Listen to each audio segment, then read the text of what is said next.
मराठी पाऊल पडते पुढे, मराठी पाऊल पडते पुढे. नमस्कार, जय हिंद. मराठी पाऊलं पडते पुढे मध्ये आपले सर्वांचे सहर्ष स्वागत आहे. जी.डी. यादव एक अशी व्यक्ती की जिने भारतीय शैक्षणिक क्षेत्रामध्ये अतुलनीय योगदान दिलेलं आहे. प्रोफेसर यादव सर राधानगरी कोल्हापूर येथील, ज्यांना भारताचा सर्वोच्च नागरी सन्मान पद्म सन्मानाने अलंकृत करण्यात आलेला आहे. त्यांच्या बालपणीच्या आठवणी, त्यांच्या शैक्षणिक कारगिरी हे आपण सर्व या चित्रफितीमध्ये बघणार आहोत. मला वाटतं विश्वगुरू भारत बनण्यासाठी जे आपल्याला कार्य करायचं आहे त्याची प्रेरणा आपल्याला या चित्रफितीतनं नक्कीच मिळेल. जय हिंद. नमस्कार. जय हिंद सर. नमस्कार. जय हिंद. गणपती दादासाहेब यादव, मला वाटतं आज आपण श्री गणेशाच्या एका सुंदर प्रतिमेच्या खाली आपल्याशी हा साक्षात्कार चित्रित करत आहोत. आमचा हा खरंच एक सन्मान आहे सर की कोल्हापूरच्या राधानगरीची एक व्यक्ती आज पद्मश्रीच्या पुरस्काराने अलंकृत होऊन आम्ही तिचा साक्षात्कार करत आहोत. आणि निश्चितच हा जो आमचा साक्षात्कार आहे हा अनेक वाचकांसाठी, अनेक प्रेक्षकांसाठी संस्मरणीय ठरणार आहे. तुमची प्रतिक्रिया सर. धन्यवाद. माझ्यासारख्या एका खेडूत माणसाचा आपण जी मुलाखत घेत आहेत त्याबद्दल मी आपले आभार मानतो. हो, बरोबर आहे. माझं नाव गणपती याच्यासाठी ठेवलं की कारण माझा जन्म हा गणेश चतुर्थीचा आहे. आणि आमच्या घरात सगळ्या भावंडांची नावं ही ती मध्ये या ती अक्षरामध्ये अंत बुधाचा व्हायचा. आणि तसं मी 8 भावंडापैकी एक, माझा नंबर 7वा. बर. आणि माझ्यानंतर एक बहीण. तो माझ्या अगोदरची बहीण आणि माझ्या नंतरची बहीण आणि आम्ही एवढेच आता जिवंत आहोत. बाकीचे सर्व लोक स्वर्गवासी झालेले आहेत. परंतु मी एका खेड्यातनं मुंबईसारख्या ठिकाणी आलो, शिकलो. आणि ज्या ठिकाणी शिकलो त्याच ठिकाणी मी कुलगुरू म्हणून काम केलं आणि कुलगुरू म्हणून निवृत्त झालो. परंतु मी एका अर्थाने निवृत्त नाही झालो, कारण मी अजूनही काम करतो. माझ्याकडे अजूनही PhD करणारे विद्यार्थी आहेत, मास्टर्स करणारे विद्यार्थी आहेत, माझ्याकडे इंडस्ट्रीयल प्रोजेक्ट्स आहेत. आणि मी भारत सरकारच्या CSR, त्याला council of scientific and industrial research म्हणतात, त्या संस्थेतर्फे मला भटनागर फेलोशिप दिलेले आहे. आणि तो त्यांचा सर्वोच्च सन्मान आहे. आणि त्याचबरोबर पूर्वी ज्याला science and engineering research council म्हणायचे त्याला आता अनुसंधान रिसर्च नॅशनल सायन्स फाउंडेशन म्हणतात. ANRF अनुसंधान नॅशनल रिसर्च फाउंडेशन म्हणतात. त्याच्यातर्फे मला नॅशनल सायन्स चेअर म्हणून निवडून घेतलेले आहे. तर मी तसा एका दृष्टीने भाग्यवान आहे असं समजेन. जरी मी खेड्यात जन्मला असेल तरी राधानगरी सारख्या ठिकाणी एका छोट्याशा गावात, त्या गावाचं नाव अर्जुनवाडा, कोल्हापूरपासून ते 30 किलोमीटरवरती आहे, गारगोटीच्या रस्त्यावरती. आणि आमच्या गावापासून राधानगरी सुद्धा 30 किलोमीटरच आहे. असं त्रिकोण आहे तो. अशा एका खेड्यागावात मी जन्मलेला आहे. आणि सर असं होतं की बरेच वेळेला पक्षी जेव्हा घरट्यातनं उडतो त्यावेळेला त्याला त्या घरट्याची आठवण येत नाही. परंतु तुमच्या बाबतीत बोलताना एक प्रकर्षाने जाणवत होतं की तुम्ही आजही कोल्हापूरला मिस करता. 3 आकडी देश तुम्ही हिंडून आलेला आहात. मला वाटतं विश्व भ्रमण झालेलं आहे तुमचं. आणि अशा याच्यात तुम्ही कोल्हापूरचं काय मिस करता? कोल्हापूरचं एक खास वैशिष्ट्य म्हणजे कोल्हापूरचे लोक खूप मायाळू लोक असतात. ते रांगडी पण असतात. कोल्हापूर हे असा भाग आहे की जिथे शाहू महाराजांचं खूप मोठं प्रस्थ आहे. आणि आमच्या गावात अर्जुनवाडा जो गाव आहे त्या गावात प्रत्येक घरात पैलवान असायचा. मग मी सुद्धा कुस्ती केलेली आहे लहानपणी. आणि नंतर मी कोल्हापूरच्या शाहू खासबाग मैदानात सुद्धा कुस्ती केलेली आहे. आणि आमच्या गावचा प्रसिद्ध पैलवान म्हणजे दादू चौगले. दादू चौगले हा महान भारत केसरी होता, हिंद केसरी होता. आणि आमच्या गावाची ती पहिली व्यक्ती आहे की जो न्यूझीलंड मध्ये जेव्हा कॉमनवेल्थ गेम झाल्या त्या गेम साठी दादू गेलेला होता. आणि त्यावेळी मी हॉस्टेलमध्ये राहत असे मुंबईमध्ये माटुंग्याला. तर माझ्या तो हॉस्टेलमध्ये तो राहायला आला होता आणि माझ्या हॉस्टेलमधनच तो न्यूझीलंडला गेला होता. मला अजून आठवते. आता दादू जिवंत नाही आहे, परंतु लहानपणी आमच्यापेक्षा मोठा होता तो. पण गावात आम्ही गल्लीत पण गोट्या खेळायचो, कबड्डी खेळायचो. मला ते अजून आठवतं. तर कोल्हापूरची तुम्ही आठवण म्हणालात ना, तर मायाळू लोक ही कोल्हापूरची खूप मोठी आठवण आहे. आणि खाद्यभ्रमंतीमध्ये असा एखादा कोल्हापूरचा पदार्थ आजीच्या आवडीचा किंवा आजीच्या हातचा? तुम्ही चांगला प्रश्न विचारला. मी माझ्या दोन्ही आज्या बघितलेल्या नाहीयेत. माझ्या दोन्ही आज्या खूप वर्षापूर्वी वाल्या. माझी वडिलांची जी आई होती ते 5 वर्षाचे ते नाही, त्यांची आई जिवंत होती पण त्यांचे वडील ते 5 वर्षाचे असताना वारले. आणि माझ्या आईची आई ही मी जन्माच्या अगोदर वारली, त्यामुळे मी त्यांना बघितलेलं नाही. परंतु गावाकडे आईच्या हातचं खाणं महत्वाचं आहे, तुम्ही म्हणालात बरोबर आहे. तर ज्या ज्या वेळी मी गावी जायचो त्यावेळेला जे जे आई बनवेल ते खायचं. तर माझी आई मला खुंटावरचा कावळा म्हणायची. याचं कारण असं की ज्यावेळी सुगी असते त्या सुगीच्या दिवसात जेव्हा शेतकरी मंडळी धान्य मळत असते, उदाहरणार्थ आमच्याकडे चिकार भात असेल, तर भात मळत असताना त्या मळ्यातल्या खुंटावरती त्या खुंटावरती कावळा येऊन बसणार, त्याला काहीतरी पाहिजे असतं. म्हणजे तो वर्षातनं कधीतरीच येणार. तर माझी आई मला असं म्हणायची की तू खुंटावरचा कावळा आहे, तू कधीतरी येतोस गावी आणि तू आमचं गाव सोडून गेलेला आहे आणि मला नाही वाटत की तू परत यात गावात येशील. आणि ते सत्य आहे. हे मला तिने खूप लहानपणी सांगितलं होतं. म्हणजे असेल 12-13 वर्षाचे असताना ते म्हणाले की तू या गावात परत येणार नाहीस. आणि ते तसंच झालेलं आहे. आणि याच्यामध्ये म्हणजे मला फार अभिमान वाटतो की असा एकही देश नाही की ज्याचा शैक्षणिक किंवा औद्योगिक याचा अभ्यास तुम्ही केला नाहीत. भारतातल्या काही मोजक्या जे शिक्षाविद आहेत त्याच्यामध्ये तुमचं नाव आहे. विद्याभूषण आपण म्हणू शकतो. आणि सगळ्यात महत्त्वाचं म्हणजे की पद्मश्री अलंकरणाने तुम्ही सन्मानित आहात. खूप करोडोंमधनं एका व्यक्तीला पद्मश्री अलंकरण मिळतं. हे जे शिक्षणामध्ये ज्या महालक्ष्मी म्हणजे आपण लक्ष्मीचं स्थान म्हणतो कोल्हापूर, जे महालक्ष्मीच्या याच्यातून एक सरस्वती निघाली गणपतीच्या रूपाने, तो क्रम कसा होता? तर मी तुम्हाला सांगतो, हा प्रश्न खूप सुंदर आहे आणि याच्यात खोलात गेलं पाहिजे. आमच्या गावात शाळेची बिल्डिंग नव्हती. मग शाळा कुठे भरायची? शाळा ही आमच्या गावात खूप चिकार मंदिर आहेत. आमच्या गावात खूप मंदिर आहेत. तर आमची शाळा ही गावातल्या मंदिरात भरायची. आणि ज्या वेळेला मी तिसरीत असेल त्यावेळेला बिल्डिंग बांधायला सुरुवात झाली. आणि ती बिल्डिंग फक्त 3 खोल्याची बिल्डिंग बांधली गेली. परंतु मी असताना आमची शाळा, माझा भाऊ माझ्या पुढे 3 वर्ष होता, मधला भाऊ. तो ज्या पुढल्या वर्षी गेले की त्यावेळी अजून एक वर्ग उघडायचा. असं 7वी पर्यंत शाळा झाली. परंतु 7वी पर्यंत शाळा असली तर 4 किंवा 5च शिक्षक असायचे. आता विचार करा की 4-5 शिक्षक, 7वी पर्यंत शाळा. काही वर्ग हे देवळात भरायचे आणि काही वर्ग हे त्या शाळेत भरायचे. तर अशा वेळी मला आठवतंय की मी 3ऱ्या इयत्तेत असताना माझा भाऊ 6वीत होता. तर त्याचं आणि माझ्या एकाच वर्गात, गुरुजी एकच होते.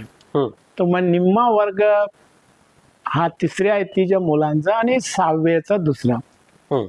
परंतु काय असायचं की गुरुजी ज्यावेळेला शिकवायचे 6वीचे धडे मी बारकाईने ऐकायचो आणि मी मध्येच हात वरती करायचो की मला उत्तर माहिती आहे म्हणून. मध्ये गुरुजी मला विचारू द्यायचे नाहीत, परंतु मला त्यांचे, कारण त्यांचे धडे असे होते ना, त्यांना शिवाजी महाराजांचा सगळा इतिहास होता, त्यांना हिंदी शिकवायचे, ओके, त्यांना इंग्रजीचं तोडकं मोडकं शिकवायचे. ते मला त्या 6वीचा वर्ग खूप आवडायचा. परंतु मी 3रीत होतो आणि मी 3रीत असताना मी माझी पहिली कविता केली. तर मला माझे गुरुजी होते, आता माझे क्लासमेट मला असं सांगतात, मला माहित नाही की मला आठवत नाही, माझे क्लासमेट असं म्हणतात की आमच्या 3ऱ्या इयत्तेचे जे गुरुजी होते रघुनाथ माधव कुलकर्णी, ते सांगायचे की हा मुलगा मोठा होणार. मी म्हणलं त्यांना कसं कळालं, मी आता विचारतो त्यांना. ते म्हणतात नाही नाही, ते असं म्हणायचे. म्हणलं म्हणत असतील, त्यांचं प्रेम होतं विद्यार्थ्यांवरती म्हणून म्हणत असतील, परंतु ते खरोखर एक विचित्र असे म्हणजे शिक्षक असे होते की ते आम्हाला सगळं शिकवायचे. नाटकात कसं काम करायचं, भाषणं कशी द्यायची, गावात जाऊन गल्लीतलं शेण सगळं काढायचं, कचरा काढायचं, साफसफाई करायची, प्रभात फेऱ्या काढायच्या, हे त्या गुरुजीकडनं शिकलो. आणि एवढंच नाही, आमच्या गावाला नदी आहे, दूधगंगा नदी. त्या नदीच्या घाटावरती गाळ चढायचा. तर तो गाळ कसा काढवायचा ते गुरुजी आम्हाला घेऊन जायचे. त्या गुरुजींना मी अजूनही विसरू शकत नाही. तर म्हणजे ते एक निराळच हे प्रकरण होतं. म्हणजे आता बघा, म्हणजे मी 3रीत, माझा भाऊ 6वीत, आणि त्यांना शिकवलेलं मी पण शिकायचो. परंतु मला काय पुढे कोणी घातलं नाही. मला त्यावेळेला लोक म्हणायचे की याला 2 वर्ष पुढे टाकूया, पण त्यावेळेस तशी पद्धत नव्हती. कारण खेड्याकडे शिक्षक लोक आहेत ना, ते रुटीन गोष्टी करतात. तर त्यामुळे ते झालं नाही. परंतु मला आनंद काय वाटतो की आम्ही स्वयंभू होतो. दुसरी गोष्ट अशी की माझे आई वडील कधीच शाळेत आले नाहीत विचारला की तू काय करतोयस म्हणून. सगळ्यात आनंदाची गोष्ट म्हणजे की मी 9व्या इयत्तेत होतो आणि मग 7वी नंतर मी दुसऱ्या गावात शाळेला गेलो. त्या गावाचं नाव शेळेवाडी आणि ते माझ्या मामाचं गाव होतं. परंतु आम्ही चालत जायचो आणि चालत जाताना आमच्या प्रत्येकाच्या हातात काठी असायची. याचं कारण असं की रस्त्यात साप यायचे आणि आम्ही बरेच साप मारले असतील विद्यार्थी दशेमध्ये. आणि त्या मामाच्या गावात जाताना आम्ही सगळे पायी चालत जायचो. आमच्या कुणाकडेही चप्पल नव्हते, असं नाही की चप्पल होतं, आम्ही बिन चप्पलेचेच जायचो. आणि वाटेवरती कुठे आंबा दिसला, पेरू दिसला किंवा जांभळ दिसलं ते आपलंच. आम्हाला असं नाही वाटायचं की ते आपण चोरी करतोय, आम्हाला वाटायचं ते आपलेच आहेत आणि खाल्लं पाहिजे. हे विश्वाचे माझे घर. नाही, आणि मजा यायची. आम्ही त्या गोष्टी केल्या. आता आणि त्यावेळी काय झालं की आमच्या गावात कुस्तीचं मैदान होतं. आमचं गाव पैलवानांचं गाव, मी बोललो मला अर्जुन मॅडम. आमच्या घरात माझ्या वडिलांना कुस्तीचा नाद होता. माझे आजोबा तर मोठे प्रख्यात कुस्तीगर होते आणि माझे वडील सुद्धा होते. आणि माझे वडील हे दादू चौगले जो पैलवान हिंदकेसरी झाला आणि ज्याला नंतर द्रोणाचार्य पुरस्कार दिला एक 7-8 वर्षापूर्वी रामनाथ कोविंद यांच्या हस्ते, तो त्यांचा पट्ट्या होता, शिष्य होता. आणि तर मजेची गोष्ट अशी की सगळ्यांना मुलांना शिकलं पाहिजे. तर मी ज्या शाळेत शिकायला जायचो, शेळेवाडीचं, त्या शाळेचं नाव होतं, आमच्या गावच्या शाळेचं नाव होतं जीवन शिक्षण मंदिर अर्जुनवाडा. आणि शेळेवाडीच्या शाळेचं स्वामी विवेकानंद संस्था आहे जी बापूजी साळुंखे, त्यांनी ती शाळा बनवली होती तिथे येऊन. आणि मजेची गोष्ट म्हणजे आमच्या गावात आम्हाला धड बिल्डिंग नव्हती, त्या शेळेवाडीच्या गावातला पण धड बिल्डिंग नव्हती. आम्ही तिथे एका पाटलाच्या घरात शिकत होतो, हरी पाटील त्याचं नाव. त्या हरी पाटलाचं मोकळं घर होतं कारण ते कोल्हापुरात राहायचे. त्या घरात आमची शाळा भरायची. आणि 6 माहीची परीक्षा होती आणि आमच्या गावात कुस्ती होती आणि माझं पण असे नेमून असे हँडबिल तयार करायचे छापून. आणि माझ्या विरुद्ध तो मुलगा होता, त्याचं नाव महादेव काशीद, मला अजून आठवतंय. आणि मग मी काय म्हणलं, अरे आज तर परीक्षा आहे, आता कुस्ती पण आहे. पण मी लवकर गेलो शाळेला. सायकल त्या दिवशी आमच्या गावात एकच सायकल होती, ती आमच्याकडेच होती. तर मी सायकलनं गेलो आणि एका तासात संस्कृतचा पेपर सोडवला आणि परत आलो. 3:30 वाजता पैदान सुरू होतं, 3:30ला मी आलो. आणि मग ती कुस्ती माझी ती बरोबरी सोडवण्यात आली. मला अजून आठवते त्याच्यानंतर जे गुरुजी होते त्यांचं नाव होतं गंगातीरकर, बाळासाहेब गंगातीरकर. ते कोल्हापूरवरून यायचे. त्यांनी मला 100 पैकी 100 संस्कृत मध्ये मार्क्स दिले. आणि ज्या वेळा माझी परीक्षा झाली 9वीची, ते म्हणाले तू या गावात राहू नकोस, तू कोल्हापूरला शिकायला जा. आणि माझे वडील हे प्रायव्हेट हायस्कूलचे मुख्याध्यापक होते, आता ते पर्यवेक्षक आहेत. मी त्यांना सांगतो तू तुझा दाखला घेऊन जा. पण त्याच्यापेक्षा अजून गमतीशीर गोष्ट, मी 9वीत असताना एक दिवशी मला हेडमास्टरनी बोलवलं, कारण ते शाळेचे शिक्षक हे 11 महिन्यासाठीच अपॉइंट करतात. अजूनही तीच पद्धत आहे. परीक्षा झाल्या आणि पेपर तपासायला कोणी नाही. मग मला ते निकम सर त्यांचं नाव, त्यांनी मला बोलवलं आणि म्हणाले तू कुणालाही सांगू नको, तू 8वीचे सगळे पेपर चेक करणार आहेस. मी फक्त 2 विषय चेक करतो, बाकीचे तूच चेक कर. मी म्हणलं ठीक आहे.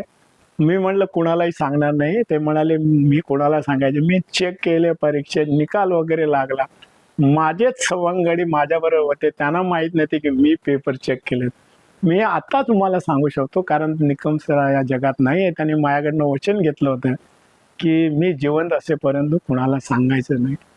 पण वस्तुस्थिती असे होते, गावाकडे काही शिक्षक नाहीत सर, डाळा नाही आहे, बसायला जागा नाही. आम्ही तर गावच्या शाळेत शेणाने सारवण करत असू दर शनिवारी, आणि त्याला आमची पैज लागायची, कोण चांगलं सारवतो. आणि अशी परिस्थिती होती. पण मला आता ते बघितलं, मला वाटतं ते खरं स्वावलंबन हे आपण त्यावेळी शिकलो, आता आपण नाही शिकत. आपल्याला सगळ्या गोष्टी प्लॅटरवरती त्याला म्हणतात नाही, सगळ्या समोर आणून दिल्या जातात, आई वडील देतात. माझ्याच मुलांना असं वाटत नाही की मी खेड्यात जन्मलो आणि वाढलो. माझ्या त्यांना अजिबात पटत नाही. मी त्यांना कधी कधी घेऊन जातो गावी, ते म्हणतात डॅडी आम्हाला नाही वाटत की तुम्ही इथंच शिकलात. आम्ही म्हटलं इथंच शिकलेलो आहे. परंतु म्हणजे काय की एवढा फरक झालेला आहे, एवढा फरक झालेला आहे. आणि त्यानंतर मी कोल्हापूरला गेलो, तर तिथे मला बाळासाहेब गंगातीरकरांचे वडील दिगंबर गणेश गंगातीरकर, ते माझ्यावरती मुलासारखे प्रेम करायचे. ते मला घरी बोलवायचे नेहमी आणि मला विचारायचे. ते म्हणाले की बाळासाहेबचा तू स्टुडंट आहे, आता तू माझा विद्यार्थी आहेस. आणि सगळ्यात मजेची गोष्ट सांगतो की माझी अशी इच्छा होती की मी SSC ला पहिलं आहे आणि माझी तयारी होती. मी तुम्हाला सांगतो, मी इतके निबंध लिहायचो, भाषा, संस्कृत, आणि मी हायर मॅथमॅटिक्स घेतलं होतं. आणि ती परीक्षा झाल्यावरती दुपारी भूमितीचा पेपर होता, तो दुसऱ्या शाळेत होता. आम्ही कोणी वाचलत नाही, आम्ही 3 विद्यार्थी होतो, त्याच शाळेत बसलो. 1 तासाने तो अटेंडंट आला, खुडक्या बंद केला. मी म्हटलं काय झालं, आम्हाला पेपर का दिला? तर म्हणतो परीक्षा इथे नाही, दुसऱ्या शाळेमध्ये. आम्ही सगळे पळत पळत गेलो आणि तिथे ते जे होते कोणी पर्यवेक्षक, ते आम्हाला आत येऊ देणं, आम्ही रडायला लागलो. मग त्याने आत दिलं आणि ते हात थरथर कापायला लागले, कारण 1 तास अगोदर निघून गेला होता. मग झाले कसं तरी पेपर मी सोडवले, 2 प्रश्न. म्हणजे मग मला सांगायचं काय की मला वाटलं आता माझा नंबर येणार नाही. मी गंगातीरकर सरांकडे गेलो. मी म्हटलं मी ड्रॉप घेणार आहे, मला बसायचं नाही पाहिजे. म्हटलं का? माझा आता नंबर येणार नाही, माझं तर फक्त मला फार तर 70 मार्क पडतील, मला 100 पाडवायचे होते. तर ते म्हणाले नाही, जीवनामध्ये हेच महत्वाचं नाही, परीक्षा ही काहीच नाही, तू तसा मूर्खपणा करू नको. म्हणलं ठीक आहे. मग बाकीचे मी पेपर दिले, तरी माझा नंबर होता, मला नॅशनल स्कॉलरशिप मिळाली, हे झाले. तर मला 100 मार्क गणितात मिळाले असते तर माझा SSC ला बोर्डाला पहिला नंबर आला असता. ते नाही मिळाले मला. परंतु आता बघताना मला असं वाटतंय की आपण नाही त्या गोष्टीला महत्व देतो. आपण SSC ला महत्व देतो, 10वीला महत्व देतो, आयुष्य त्याच्या पुढे खूप आहे. तर माझा सर्वांना सल्ला असा आहे की तुम्ही कधीही असं समजू नका आणि मागच्या यशावरती तुम्ही कधीही गर्विष्ठ होऊ नका. पुढे काय करता येईल ते बघा. तो माझा नंबर आला नाही, पण मला नॅशनल स्कॉलरशिप मिळाली. मला SSC नंतर 110 रुपये मिळायचे मला दरवेळी. मी त्या 110 रुपयेपर्यंत UDCT मध्ये आलो, शिकलो. काही थोडेच पैसे मला दिले असतील घरातनं, मग त्या स्कॉलरशिप मध्ये मी जीवन जगलो. पण मला असं नाही वाटत की शिक्षणामध्ये असा कोणी भेदभाव करतात. आणि मी इथे UDCT मध्ये आल्यावर माझे मोठे गुरु म्हणजे प्रोफेसर शर्मा, मनमोहन शर्मा, त्याने मला एवढी एनकरेजमेंट दिली की मी बहुतेक गोष्टी मी माझ्या आयुष्यात नंतर केल्या हे त्यांच्या प्रोत्साहनामुळे. मला ही 3 गुरुजी मला नेहमी आठवतात. आणि अजून एक गुरुजी मला शाळेत आठवतात, त्यांचं नाव हिंदूराव पाटील. ते असतील आता जवळजवळ 90 वर्षाचे असतील. मला अजूनही ते फोन करतात. माझी कुठली बातमी पेपरमध्ये आली तर त्याचं कात्रण ठेवतात. म्हणजे काय माहितीये ना, त्यांना आपला विद्यार्थी पुढे गेलेलं ऐकून खूप आनंद होता. आणि खरी गुरु शिष्य परंपरा. खरी गुरु शिष्य परंपरा. आणि मला हे का आठवते की कारण आम्हाला कोणी असं नव्हतं की आमच्या घरात विद्वान लोक होते. उलट एक अजून गोष्ट तुम्हाला सांगतो की लोकांना पटणार नाही. माझी आई सोडून आणि माझी मोठी बहीण, तिला मी अक्का म्हणायचो, माझ्या घरातले सगळे लोक मला आहो म्हणायचे. तर मला काहीतरीच वाटायचं. मी माझ्या वडिलांना म्हटलं तुम्ही मला आहो कशाला म्हणताय, मी तर लहान मुलगा आहे. तर ते काय म्हणाले, आम्ही जर तुम्हाला आहो नाही म्हटलं तर दुसरं कोण म्हणतं, तुम्ही विद्वान व्यक्ती आहे. मला त्यांनी लहानपणापासून बोल्यावर चढवतात म्हणतात ना तसं. तर मी त्यांना विचारलं काय, ते काय म्हणाले, नाही, विद्वान माणसाचा सन्मान केला पाहिजे आणि तो आमच्या घरातनच सुरू होतो. त्यामुळे लक्षात घ्या की मी जरी खेडेगावात जन्मलो असलो तरी माझ्या तोंडून कधीही अपशब्द आला नाही, मी कधीही शिवीगाळी केली नाही. आणि मी प्रवचन करत असे लहानपणी देवळात जाऊन. हे सगळे संस्कार तिथे झाले आणि तो मोठा वारसा आहे मला. मी वाचन केलं, संस्कृत शिकलो, हे केलो, वेदांचा अभ्यास केला, सगळं केलं. परंतु हे मी स्वतःहून केलं. मला कोणी सांगितलं, माझे वडील म्हणाले तू संस्कृत शिकलं पाहिजे. सो ह्या ज्या गोष्टी असतात ना की आपल्याला कोणी प्रोत्साहन वगैरे दिलं तर बरेच लोक असतात. माझे बहीण भावंड तर माझ्या खूप प्रेम करायचे. माझ्या मते माझ्या बहिणी खूप हुशार होत्या, परंतु गावाकडे शाळाच नाही. मग ते शिकणार कुठे? 3री 4थी पर्यंत शिकायचे. आणि गावाकडे काय असते की मुलीला जास्त दिवस वय वाढू देत नाहीत. 13-14 वर्षी लग्न करून टाकतात. माझ्या सगळ्या बहिणींची लग्न 13-14 वर्षी झालेल्या. मला वाईट वाटतं. मी त्यांना म्हणतो कधी कधी, अरे तुम्ही माझ्यासारखा प्रोफेसर झाले असते. कारण माझी मोठी अक्का ज्यावेळेला मी गावी जायचो, मी काहीतरी घेऊन जायचो वाचायला, ती काय म्हणायची, तू अजून किती अभ्यास करणार, नोकरी कधी करणार आहेस. तिला माहित नव्हतं की मी नोकरी करतोय. त्याच्यापेक्षा सगळ्यात गमतीची गोष्ट म्हणजे मी 7वीला असताना माझा नंबर होता व्हर्नॅक्युलर फायनल मध्ये. माझी आई काय म्हणते, आता बस झालं तुझं शिकायचं, नोकरी कर. तर म्हटलं 7वीला कसली नोकरी? ते म्हणते पूर्वी 5वी झालेले लोक शिक्षक झालेले आहेत, 7वी झालेले लोक मुख्याध्यापक झाले, तू का होऊ शकत नाही? म्हणजे तिची बघा, तिचं एवढं हे नव्हतं ज्ञान, परंतु तिला सगळ्या कविता पाठ, तिला सगळे चांगले चांगले मंत्र पाठ, ते फुगडी झिम्मा सगळे शिकायचे. पण सगळ्यात गमतीची गोष्ट म्हणजे त्याला नेटिव्ह इंटेलिजन्स इंग्लिश मध्ये त्याला म्हणतात. तर मी एकदा गावी गेलो, माझा PhD थिसिस संपला आणि मी म्हणलं अरे आपण आईला दाखवूया, म्हणून मी थिसिस घेऊन गेलो. माझ्या आईनं तो थिसिस बघितला वगैरे. त्यावेळा कसं होतं, आता सारखं नाही, ते कार्बन घालून त्याच्यावरती पेपर घालून करायचं. मी गेलो, तिला काय ना इंग्रजी येतं ना मराठी वाचायला येते. मी तिला मराठी वाचायला शिकवलं होतं, त्याला सही करायला शिकवलं होतं. पण ती काय म्हणाली, तू खर्चिक मुलगा आहेस. मी म्हणलं का? तर हे अर्धी पानं मोकळे ठेवलेस तू, म्हणे माझ्या मागच्या म्हणे याचा तुझा थिसिस निम्मा झाला असता. हे जे त्याला नेटिव्ह इंटेलिजन्स म्हणतात ना, ते बघा की विचार करायची शक्ती. त्या बाईने काही शिकलेले नाही, काय नाही, तरी पण तिला असं वाटलं की मुलांनी निम्मे पैसे कमी केले असते. ते मी तिला खूप मानायचो. मी तिला म्हणायचं तू माझ्यापेक्षा डबल PhD आहेस, मी तिला म्हणायचं. पण आज काय असतं माहितीये ना की परंतु मी माझ्या वडिलांना नेहमी आठवण करतो मी त्यांची, कारण माझे वडील तर मला आवाज म्हणायचे. आईचं नाव रुक्मिणी, माझ्या वडिलांचं नाव चक्रपाणी होतं, चक्रपाणी. परंतु ते दादासाहेब कसं झालं की त्यांचा मोठा भाऊ, माझी आजी त्यांना चक्रपाणीच म्हणून बोलवायचे. तर ते त्यांचा मोठा भाऊ म्हणाला, अरे काय चक्रपाणी, तू चांगला पैलवान पण आहे, तुला दादू म्हणतो, असं म्हणून ते दादासाहेब. पण त्यांचं पाळण्यातलं नाव चक्रपाणी. सर, आपण हा जो साक्षात्कार चित्रित करत आहोत हा ऑक्टोबर-नोव्हेंबर महिन्यामध्ये आहे आणि आता मुलं म्हणजे 6 संपवून आता वार्षिक परीक्षेसाठी तयार होतील. तुमचा काय सल्ला असेल त्यांना? माझ्या मते ना आजकाल काय व्हायला लागले की मुलांना रातोरात सगळं ज्ञान हवं असतं. हम्म. परिश्रम करायची कुणाचीही तयारी नसते. हा. माझ्या मते तुम्ही सतत प्रयत्न केले पाहिजेत. चिकाटी कधीही सोडता कामा नये. कित्येक वेळा काय होते की आपण असं सांगतो, अरे मी पहिला होतो आणि 10वीत पहिला होतो आणि नंतर, पण आता तू कोण आहेस? कित्येक हुशार मुलं ज्यावेळा ते ध्येय गाठतात त्याच्यानंतर मग ते सोडून देतात प्रयत्न. यशाची गुरुकिल्ली म्हणजे सतत तुम्ही प्रयत्न केले पाहिजेत आणि कधीही आशा सोडायची नाही. कधीही आशा सोडायची नाही. आणि मी नेहमी मुलांना सांगतो, आता मी इंग्रजीत सांगतो की I follow the principle of 3 P's. मी 3 P बघतो. Patience, perseverance and pardon. म्हणजे मला अतिशय सहनशीलता आहे.